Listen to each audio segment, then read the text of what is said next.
Everybody, welcome back to Weird Sports. This is Around the Diamond. We're joined, as always, by Rhett Conaway. Rhett, how you doing?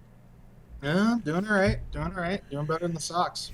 Yeah, so in our last episode, we kind of discussed potentially being in a bit of panic mode if things didn't improve. And, how have things gone in the last week? Yeah, it's time to hit that panic button.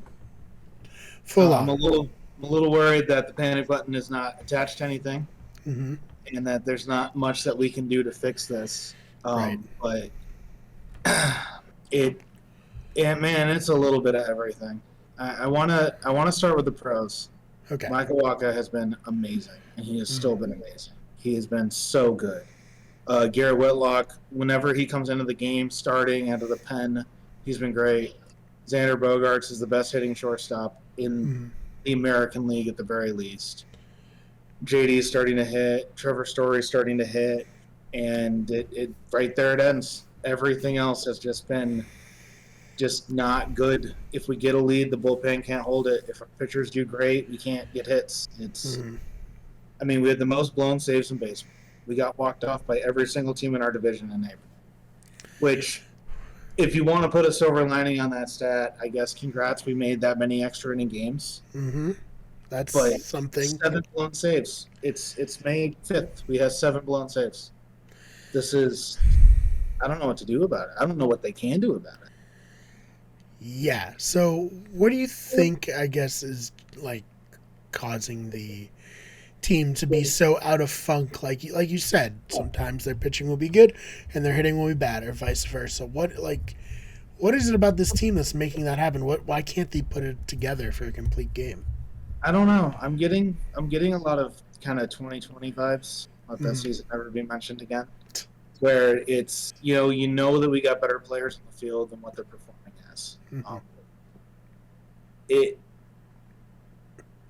There hasn't been a big shakeup one way or the other down the lineup. I will tell you that our last 3 hitters in the lineup, whoever they are, it's like a dead zone down there. I don't know if it's a curse going on. I think if we put Xander down there, he wouldn't be able to hit him. His weight.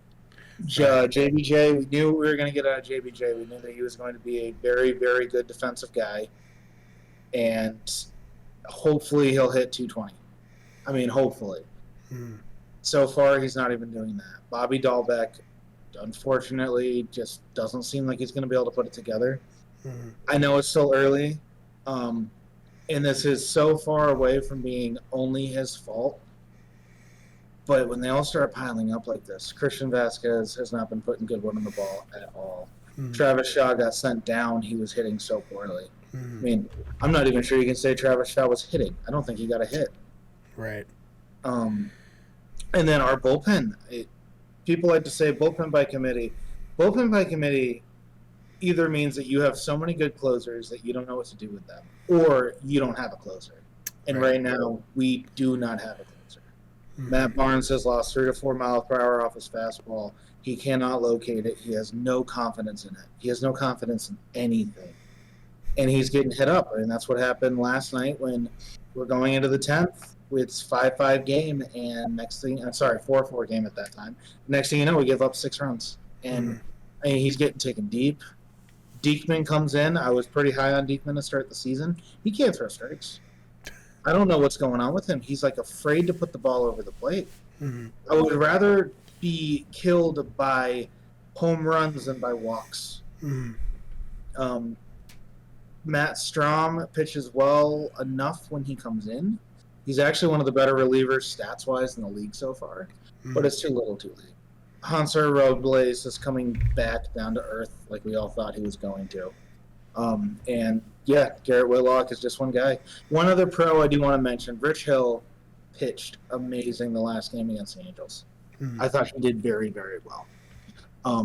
But to compound our starting pitching issue, Michael Waka pitches 60 pitches a game. I don't know what it is. He's pitching great. He's in a jam. He's not in a jam. They take him out at that point. I don't know if they're worried about injury. I don't know if they're worried about fatigue. But even when he's on, it's not like we can leave him in and ride him. That's a great thing about having a Chris Sale. If he's on, you just hope to God I'm going to get 9 innings out of him, and it's going to be fine. But We can't do that with any of our pitchers, sans Evaldi. Mm-hmm. So everyone's yelling about the bullpen, and I was starting to put together a blog post today on what our solutions are, and they're not great, unfortunately. We have Connor Seabolt down in Worcester. 5 games started. He has a 1.63 ERA, 23 strikeouts. He's got a WHIP under .85. I mean, very, very good guy. 26. Mm-hmm.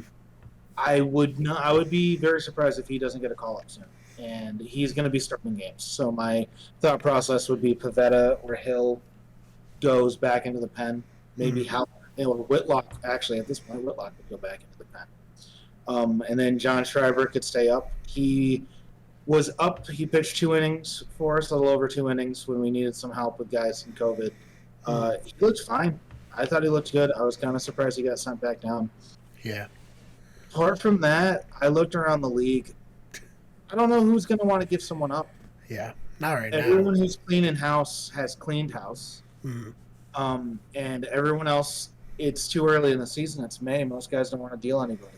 Right. The only guy that I think we might be able to go get, just because of the division that they're in, is ironically Daniel Bard is pitching very, very well in Colorado, and it would be fun to see him back in a Red Sox uniform. Even though he was so bad when he left, I'm really happy to see he turned it around. He's like the only guy I could think of. There's another guy, Richard Rodriguez. Great season the past couple seasons. Couldn't figure out why he was still a free agent. No one had signed him. Couldn't figure it out. Finally dug deep enough. He's on the 80-game suspension list for PEDs. It's just the team we got is the team we got, and it might not be good enough this year. Yeah, and I mean, obviously, it's been, a month? A little under a month since the beginning of it. Do you think this is, like, a big enough sample size for you to kind of be like, okay, this is what the Red Sox are? It's not like the beginning of the season, slow starts or anything. This is just kind of I think hitting-wise, no. I think pitching-wise, yes. But only because you're kind of starting to see us fall into what kind of pitching we thought we were going to have. Some guys are performing worse than what you'd expect. Some guys are performing better than what you'd expect, but overall we're kind of there. I still think we're going to be able to score more runs. I think that we're probably going to finish above 500. As we sit here, I believe we are 10-16. You know, the division's going to come back down to earth. I know everyone says 8 games. I'm saying 8 games. I can't believe it. Could be 9 games tonight. It's 8.5 as we're doing this. Right, because as we're the Yankees have an 11-game streak. You throw up a big lead that quick. The Yanks are a good team. I hate to say it, but they are. I do not think that they're going to maintain that lead in this division. Sure, yeah. But I also, any thoughts of going after a division title now, I think are gone. With the expanded playoffs, we put together a little bit of a run. I think we could be fine. But a lot of that's going to come down to, do the Angels keep playing as well as they have? And is Houston going to continue to be the team that we've known them to be? Right. Because if both those things are true, that's a wild card spot right there. And then you have whatever's going on in the Central, where the White Sox aren't performing as well as they should be, and the Twins went after everybody in the offseason. So that could be 2 teams out of the Central, and now that leaves only 2 teams out of the East, even with the expanded playoffs. And if that's the way it is at this point, that is going to be the Blue Jays. Right. So we're like what always happens when you have a bad beginning to the season, a bad start to the season. You're at the mercy of everyone else as well. Even if you put together a run, you need some other people to screw up. So. Yeah, no, they're in a hole. There's no other way to really put it, which is disappointing.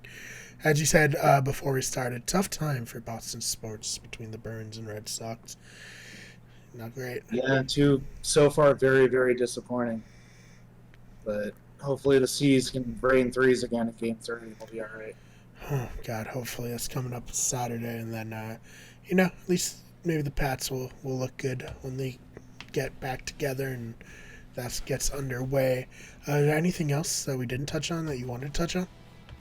No, if we're going to talk about Boston sports and disappointment, the New England Revolution have also been having a horrible, horrible start to the season. Oh no, So we might as well get all of them lump them all, shame them all, except for the Celtics for now. We'll see how the 3 goes in Game 3 in Milwaukee. Oh man! All right, Rhett, where can we find you online? I do blog posts for Wicked Good Everything Sports, and that's about it. I like to keep a low online profile. I like that. Smart. I don't, because I'm an idiot who's terminally online. You can follow me online at the fake BMR. This BMARR.